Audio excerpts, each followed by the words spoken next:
네, 우리 교재 528쪽 제42회 기출문제의 부가가치세 실무 수행부터 같이 풀이해 보도록 하겠습니다.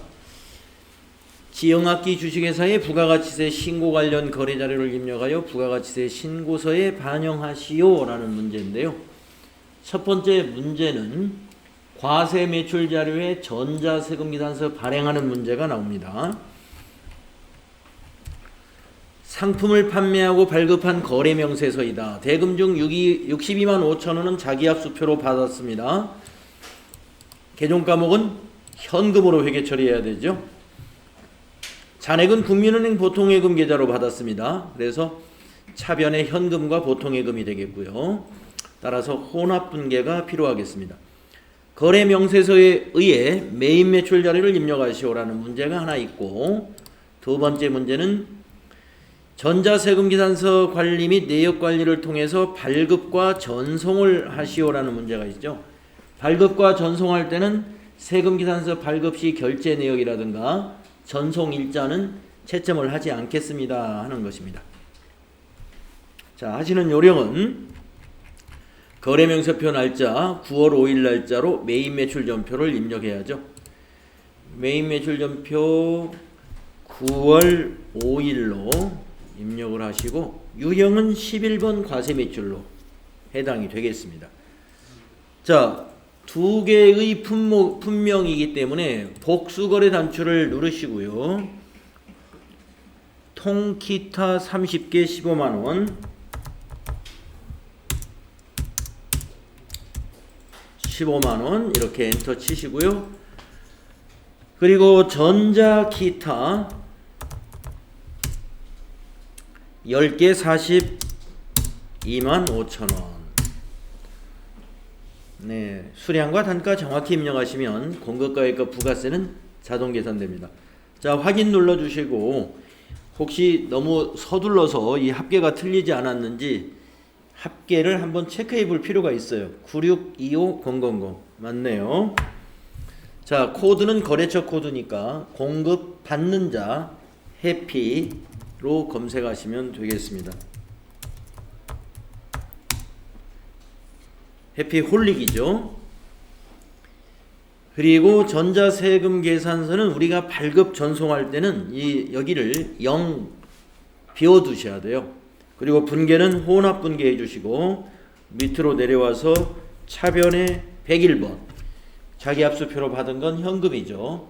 62만 5천원 입력하셨을 것이고, 또 차변의 나머지는 103번 보통예금은 밑에 있는 빨간 글씨 900만원이 보통예금이 되겠네요.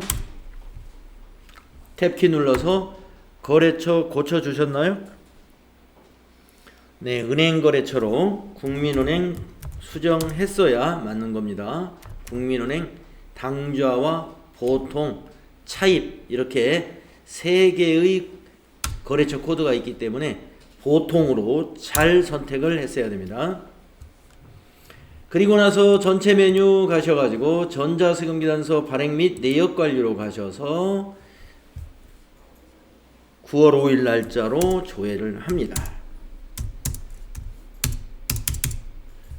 체크하시고 전자발행 확인 그림 나오면 발행, 그리고 확인 눌러주시고 아카데미 전자세금 계산서에 가서 전송하는 작업까지 해줍니다. 로그인 눌러주시고 미전송 체크한 다음에 매출조회 발행 눌러주시고 확인, 한 번 더 확인하시고 닫고 닫은 다음에 매입 매출 전표 입력 화면에 와서는 위에 있는 조회를 한번 눌러서 여기 전자발행으로 잘 표시되는가를 확인하시면 끝납니다. 이게 부가가치세 문제의 1번 문제가 되겠고요. 두 번째 2번 문제 매출거래 3점이라고 되어 있는데요. 자, 매출이면은 세금 계산서 매출이잖아요. 그러면 11번 과세 매출로 입력을 하면 되겠습니다. 전자피아노 상품을 외상으로 판매하고 발급한 전자세금 계산서이다. 매입 매출 자료를 입력하시오. 전자세금 계산서 거래는 전자입력으로 한다. 네, 아주 평범한 문제죠. 11번 과세 매출 입력하겠습니다. 매입 매출 전표에 9월 10일 날짜로 날짜 바꾸시고 세금계산서 매출이니까 11번 과세 매출 품명에는 전자 피아노 수량 10개에 단가 80만원 거래처에는 공급받는 자 루루악기 전자세금은 그렇죠 1번 전자 입력하시고 자 분계는 외상으로 판매했기 때문에 2번 외상 분계하시면 상품 판매 거래의 세금계산서 같은 경우는 이와 같이 외상 분계하면 밑에 분계를 완벽하게 자동으로 처리를 해줍니다. 수정할 내용이 없습니다. 차변의 외상 매출금 자산 증가, 대변의 부가세 수금 부채 증가, 대변의 상품 매출 수익 발생의 거래가 되겠습니다. 자, 세 번째 문제는 매입거래인데요. 매입거래가 오히려 주의할 사항이 더 많아요. 매출거래보다요. 여러분이 함정이 많습니다. 매입거래는. 자, 매입인데 세금이 없고요. 전자자가 없는 계산서라는 거죠. 이런 것이 다 함정이에요. 자, 계산서 매입은 여러분 유형이 무조건 53번 유형입니다. 계산서 매입은. 근데 전자가 없으니까 전자라는 비워두고 가시면 되겠어요. 자, 내용을 보겠습니다. 친절마트에서 갈비 세트를 외상으로 구입하고 수취한 계산서입니다. 외상이라고 해서 이거 외상 분계하게 되면은 안 되는 문제예요. 이 문제가. 왜 안 되느냐? 외상 분계는요. 재고 자산의 거래, 즉 여기 지금 도소매업이지 않습니까? 상품 거래에서만 외상 분계하는 겁니다. 지금 갈비 세트는 목적이 다를 거예요. 자, 갈비 세트 중 한 개는 직원 생일 선물로 지급하고 그럼 복리후생비예요. 세 개는 우수 매출 거래처에 선물로 지급한다. 접대비입니다. 그래서 비용 처리가 개정 과목이 두 개로 나눠집니다. 하나는 한 개에 해당되는 것은 복리후생비, 세 개에 해당되는 금액에 대해서는 접대비로 처리하시면 돼요. 자, 평가 문제 매입 매출 자료를 입력하시오. 자, 입력할 날짜는 작성일자 9월 12일입니다. 자, 9월 12일로 고치시고 유형이 계산서 매입이죠. 53번입니다. 53번. 네, 품명에는 거기 있는 품명 그대로 써주시면 돼요. 갈비 세트 수량이 4개고요. 단가는 15만원입니다. 거래처명은 공급자 친절마트가 거래처가 위에서는 되죠. 그리고 전자세금란은 이게 종이기 때문에 그냥 지나가야 돼요. 전자자 없으니까. 자, 분계는 혼합 분계해야 됩니다. 그래서 상품을 차변의 상품을 먼저 복리후생비 811번 하나가 복리후생비니까 15만원 되겠고요. 또 차변 3번 차변이죠. 접대비 813번 60만원에서 15만원을 뺀 3개가 45만원이죠. 45만원이 접대비. 이제 대변은 외상으로 샀지 않습니까? 그래서 미지급금으로 회계 처리합니다. 대변에 60만원. 그리고 마지막엔 탭을 누르셔가지고 여기에 거래처에 수정사항이 없는지도 확인해 보시고 차대변에 차액이 없는지 잘 확인한 다음에 다음 문제로 진행해야 됩니다.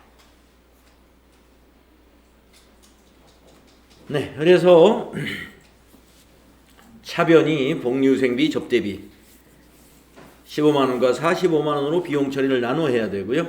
대변은 외상매입금이 아니라 미지급금이기 때문에 혼합 분계가 필요하겠다 하는 것입니다. 면세 계산서 매입은 유형이 53번이고 전자가 아니니까 전자는 비워둬야 된다 하는 것입니다. 자, 그 다음 문제는 매입거래입니다. 역시 매입거래 항상 조심해야 돼요. 등기비용. 이것도 상품이 아니죠. 상품 창고 부지로 사용하기 위해 취득한 토지의 등기비용에 대한 전자세금계산서를 수취하고 대금을 월말에 지급하기로 했습니다. 이것도 혼합분계해가지고 미지급금 처리해야 되고요. 토지의 등기비용이나 등기비용이라는 것은 토지 취득과 관련된 비용이기 때문에 자산 처리를 해야 됩니다. 자, 평가 문제. 매입 매출 자료를 입력하시오. 자본적 지출, 이게 자산 처리하라는 거죠. 토지의 자본적 지출로 처리하라 이 말입니다. 전자세금계산서 거래는 전자입력으로 입력할 것. 그래서 토지로 분계를 해야 됩니다. 자, 9월 15일로 날짜 바꾸시고 세금계산서 매입인데 매입세 공제가 불가능한 이게 내용입니다. 이걸 여러분에게 설명을 좀 덜 했는데, 자, 우리가 세금이 있는 세금계산서 매입은 말이죠. 51번 아니면 54번 두 가지 중에 하나인데 이 매입세액을 공제받을 수 있으면 51번, 공제받을 수 없는 것이면 54번. 그런데 토지 관련 매입세액이니까 공제가 안 되는 거죠. 그래서 이 유형을 54번으로 해야 된다는 것이 중요합니다. 유형이 54번으로 돼야 돼요. 불공제 사유는 토지 자본적 지출 0번 선택하셔야 됩니다. 그리고 품명의는 등기비용이라고 하시고 금액은 100만원, 거래처는 법무법인 법무로 검색하셔서 처리하십니다. 전자세금계산서니까 1번, 분계는 혼합 하셔가지고 상품이 아니라 토지로 계정과목 고쳐야 되고요. 아래로 내려와서 대변은 아까 월말에 지급하기로 했으니까 253번 미지급금 110만원, 그리고 마지막에 탭키 누르셔가지고 미지급금의 거래처 법무법인 최고 맞는가 확인하시면 됩니다.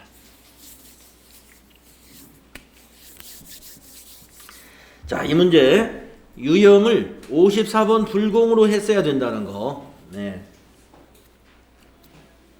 요게 아주 중요하죠.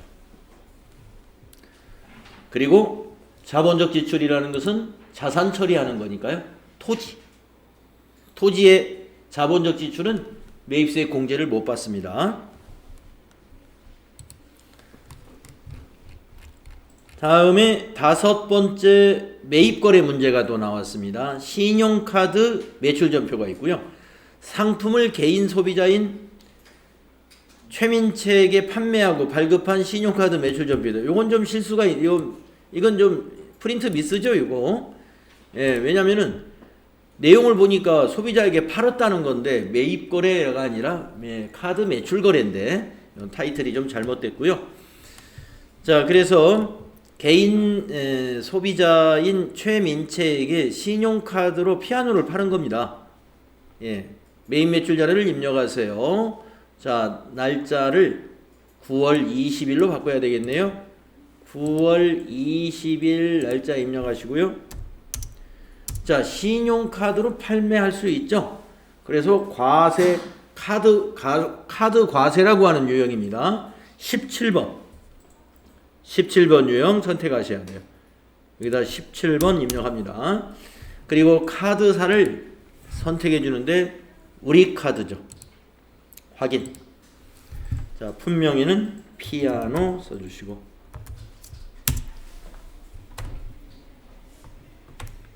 수량 단가는 지나가시고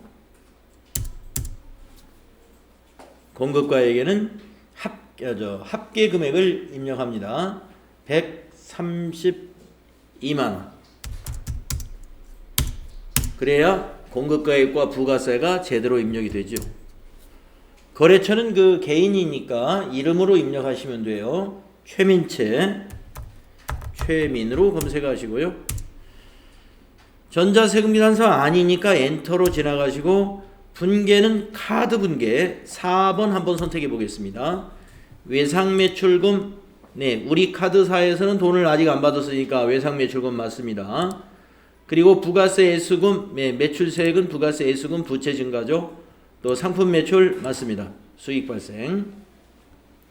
그래서 이 문제는 여기 유형이 17번 카드 과세 매출이라는 유형 선택하시고 그 다음에 분계를 카드 분계 4번 해주시면 밑에 그대로 분계를 유지하시면 되는 문제입니다.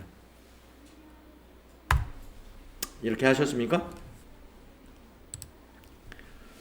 6번째 문제로 가보겠습니다. 매입거래 3점. 영업부 사무실에서 사용할 책장을 일반 과세 사업자인 스타가구에서 구입했습니다. 일반 과세 사업자가 발급한 신용카드 매출전표니까 매입세 공제 요건에 해당이 되죠. 매입 매출 자료를 입력하시오. 자산으로 회계 처리하고 고정자산 등록은 생략한다 이랬습니다. 자, 우리가 사무실에 사용할 책장이니까 어떤 자산 계정 과목으로 처리하면 되겠습니까? 예, 비품으로 처리하면 되죠. 비품. 자, 그러면 여기 있는 거래 날짜 9월 25일로 입력하겠습니다. 자, 매입 매출 전표 날짜를 9월 25일로 바꾸시고요. 매입인데 카드 과세 매입을 한 거예요. 57번이 됩니다. 카드 과세 매입 57번. 자, 물음표 단추를 눌러서 어떤 카드 매입 전표냐 하는 거죠. 네, 거기 카드사가 삼성카드 전표에 보이죠? 삼성카드 세 번째 있네요. 확인. 자, 품명에는 책장이라고 입력하시면 되겠네요. 책장. 공급가액에 역시 합계를 입력합니다. 2530 플러스 2530 플러스 253만원. 그러면 공급가액 부가세가 나누어져서 입력이 되고요. 거래처는 그 밑에 스타가구라는 가맹점 이름을 거래처로 넣어줘야 됩니다. 스타가구가 되겠고, 전자세금은 아니죠. 카드니까. 분계는 4번 카드 분계를 한번 해볼게요. 예, 됐네요. 카드 분계했더니 미지급금 처리되어야 맞죠. 예, 카드사에는 우리가 아직 입금하지 않았으니까 미지급금 거래처는 그 스타가구가 아니라 삼성카드로 되는 게 맞고요. 부가세 대급금 매입세 공제 받아야 되니까 23만원 자산 증가이고요. 차변에 상품을 비품으로 고쳐야 되겠다는 겁니다. 그래서 매입거래는 여기에 맞는 계정과목으로 바꾸는 일들이 많이 있습니다. 상품이 아닌 경우는 계정과목 다 바꿔줘야 되죠. 그래서 비품으로 고치는 작업이 필요하겠습니다.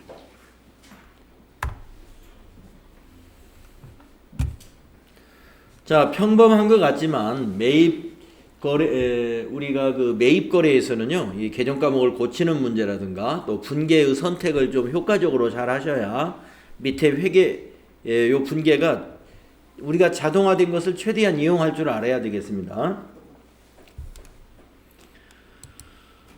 자, 그 다음에 7번째 문제는 이제 부가가치세 문제의 마지막 문제가 됩니다. 7번째 문제가요. 자, 4점짜리인데요. 보통예금 거래 내역이 보여집니다. 삼성세무서에 돈이 인출이 됐죠, 여기. 네. 계좌이체 시켰다는 것이죠. 자료설명. 제1기 부가가치세 확정신고를 하고 납부소액은 우리은행 보통예금 계좌에서 보통예금에서 이체하여 납부했습니다. 6월 30일에 입력된 일반전표를 참고하여 납부소액에 대한 회계 처리를 하시오. 단 거래처 코드도 입력할 것. 여기 거래처 코드는 삼성세무서 이미 나와 있고요. 자, 이런 문제 자주 나오는데요. 6월 30일 거래를 굳이 조회를 안 하신다 하더라도 여러분이 알 수 있습니다. 자, 6월 30일 날 납부세액을 뭘로 처리했는가를 알고 있으면 되죠. 미지급 세금으로 처리했거든요. 예, 미지급 세금. 그리고 이 미지급 세금 부채가 오늘 감소하니까 이게 차변에 오면 되는 거죠. 그리고 대변이 보통예금이 되는 것입니다. 보통예금의 거래처는 우리은행이고 미지급금의 거래처는 여기 있는 삼성세무서가 되는 것이죠. 이렇게 처리하면 됩니다. 자, 그러나 6월 30일 거 한번 우리 보고 가겠습니다. 자, 보세요. 일반전표에 우리 부가세 정리분계는 일반전표에 입력하니까 6월 30일 거 보시면 여기 미지급세금 요것만 보시면 돼. 3107950 거기 통장에 이체된 금액과 똑같지 않습니까? 3107950 미지급세금이 대변에 있었으니까 오늘은 차변에 와서 부채가 감소하는 것입니다. 그래서 날짜를 7월 25일로 고치시고 차변의 미지급세금입니다. 미지급세금 거래처는 삼성세무서 금액은 3107,950 대변은 103번 보통예금 은행은 우리은행 보통이 되겠습니다. 똑같은 금액 3107,950 이렇게 부가가치세 납부 시의 회계 처리는 일반 전표에 이런 요령으로 입력하시면 됩니다.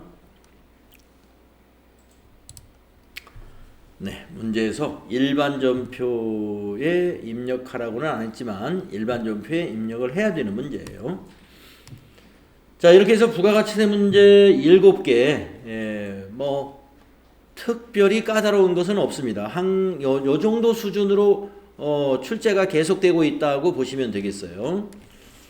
자, 문제 4번 결산 문제 보겠습니다. 결산은 8점이고요. 다음 결산 자료를 참고로 지형악기 주식회사의 결산을 수행하시오. 단 제시된 자료 이외의 자료는 없다고 가정한다. 자, 유동성 대체 분계 문제가 나왔습니다. 장기차입금의 내역이 국민은행에서 2019년에 대출했고요. 내년 4월 16일이 만기랍니다. 그러면 결산은 우리가 언제 하는 거냐면 2021년 12월 31일 기준으로 결산하는 거니까 요 시점으로 보면은 내년 4월 16일은 4개월이 남은 거죠. 3개월하고 16일 남은 거죠. 4개월도 남지 않았어요. 네. 뭐 월수로 계산해도 4개월.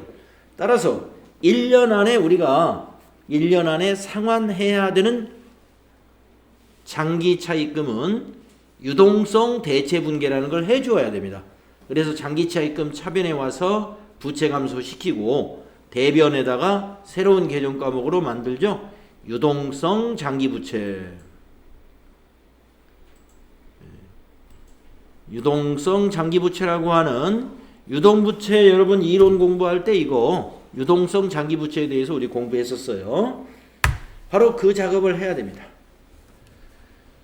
그래서 밑에 자료 설명 볼까요? 21년 결산일 현재 장기차입금 5천만 원의 상환기일이 내년으로 도래하였다. 결산 정리 분계를 하라 하는 것은 유동성 장기부채로 개정 과목을 대체시켜라 하는 것입니다. 자, 입력하겠습니다. 일반전표 12월 31일로 입력하시고 차변의 장기차입금 293번이고 거래처는 국민은행 차입일 요거 금액은 5천만.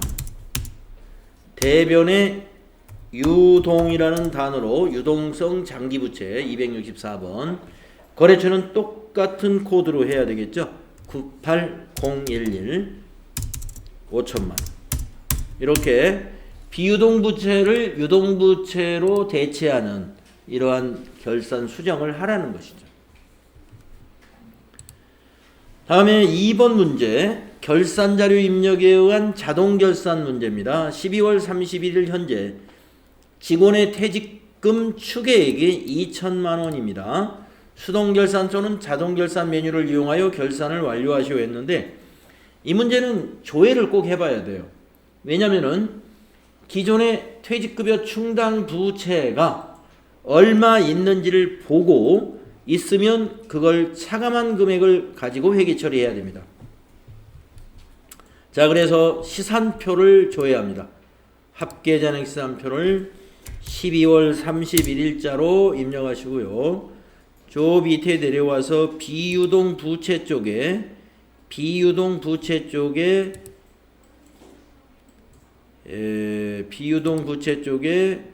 퇴직급여 충당 부채를 확인할 수 있습니다. 잔액란을 보시면 1200만 원이라는 잔액이 있습니다. 그러면 퇴직금 추계액은 2000만 원이니까 1200 빼면 800만 원만 추가로 설정하면 되죠. 1200에다가 800만 원을 더하면 2000만 원이 되는 거죠.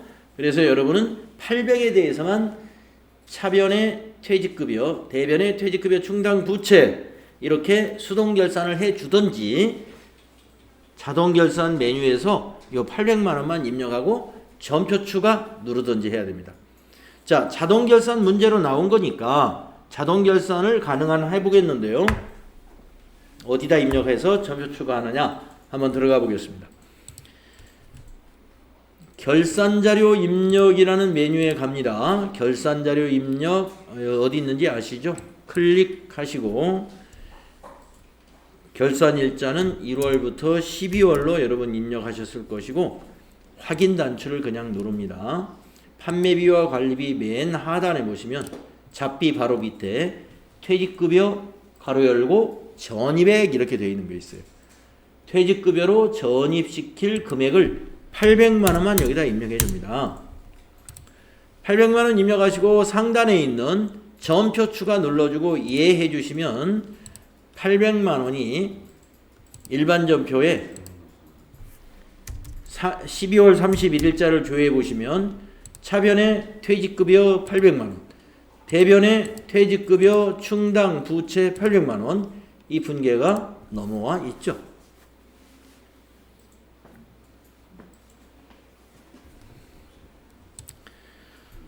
그래서 42회의 결산 문제를 두 문제를 했는데 이 두 문제 역시 뭐 이렇게 별 어려움 없는 문제라고 보여집니다.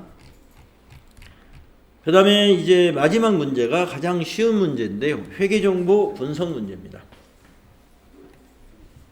지역악기 주식회사의 입력자료 및 회계정보를 조회하여 답안 수록 메뉴에 해당 문제의 답안을 입력하시오 이랬습니다. 여러분 그 시험 보실 때 답안 수록이라는 메뉴는 여기에 나타나 있는데요. 답안 수록이라는 메뉴가 여기에 빨간 단추로 만들어져 있습니다. 이 자리에. 그러면 여기 답안 수록을 눌러서 우리가 처리해야 될 문제가 여기 맨 뒤에 있는 문제 5번 회계정보 분석 문제 하고요. 그 다음에 앞에 있는 이론 문제 15개는 답안 수록에다가 답을 찍어서 입력하는 겁니다. 자, 재무상태표 조회라고 되어 있습니다. 4월 30일 현재 현금 및 현금성 자산 및 매입 채무 잔액은 얼마냐? 자, 재무상태표를 4월 달로 조회하시면 되겠습니다. 자, 재무상태표 조회하라 그랬으니까 재무상태표 어디 있어요? 결산재무제표에 세 번째 있습니다. 재무상태표는요, 월만 입력하는 거예요. 4월 하면은 항상 4월 말일입니다. 5월 하면은 5월 말일입니다. 자, 현금 및 현금성 자산 이런 통합 계정 과목을 보시려면 과목별이 아니라 제출용이라고 하는 두 번째 탭을 눌러야 돼요. 네. 두 번째 탭을 누르고 계정 과목의 열너비가 너무 넓으면 이게 보기 좀 힘드니까 계정 과목을 바짝 좀 줄여 열너비를 좁혀 놓으시고 현금 및 현금성 자산 여기 있죠? 130, 524, 640 그래서 130, 524, 640이 3번에 있죠? 그럼 답은 3번이죠. 자, 매입 채무도 한번 봐줄까요? 매입 채무는 부채니까 밑에 매입 채무 59450000 역시 3번 확실히 맞죠.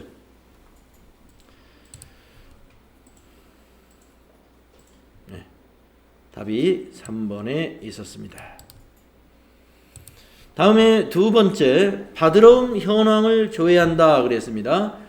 받으러움 중 7월에 만기가 도래하는 거래처는 어디냐 이랬습니다. 자, 만기를 볼 수 있는 것을 봐야 되겠는데 받으러움 현황을 한번 조회해 볼까요? 받으러움 현황은 어디에 있느냐면 자금관리에 있어요. 받으러움 현황. 거래처별로 봐야 되니까 거래처별로 탭을 바꾸시고요. 만기, 조회 구분은 만기일별로 봐야 되겠까요? 만기일별로 봐야 되겠네요. 만기일이 7월에 만기가 도래하는 것이다 그랬으니까 만기일별로 봐야 되겠네요.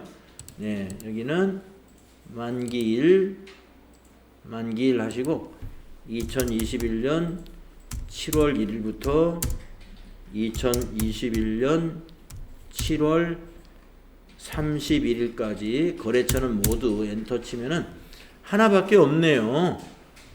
네, 만기일이 7월 20일인 거, 네, 550만 원짜리 보이실 거예요. 그래서 거래처는 한을 최고 주식회사입니다. 답은 3번이 되겠습니다.